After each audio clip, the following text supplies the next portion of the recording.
So all programming languages like to be organized, and they store data under certain categories. These categories are known as your data types. Now, there's 4 basic data types that Python needs to know. The first one you would have been using a lot. And I'm going to put all these different data types in strings, or sorry, in variables. So the first one is a string, and that's anything that is in speech marks.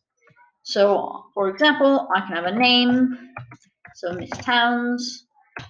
Within a string, you can also have numbers. So I can put a date. So 18, 2012, 2020, anything that's in speech marks is your string.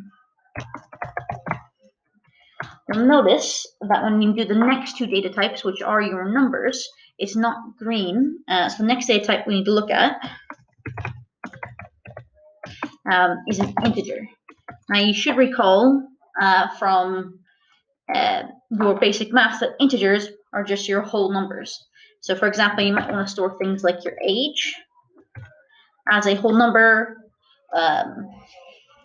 or you might want to do a month as a whole number. You'll notice that as an integer, it's blue.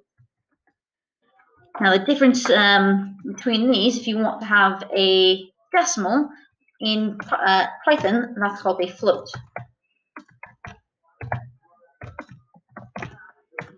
And that is just anything, or if you want to add different values, for example, you're 16 and a half years old. Anything with a decimal point is called a float.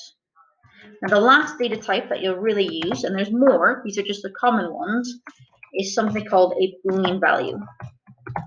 We use this a lot in programming, usually when we're checking if something is true or false. Now a boolean value literally has only 2 values, true or false. So you might store things like run program as true. You notice this goes dark blue, so that way it's only going to run if your boolean value is true.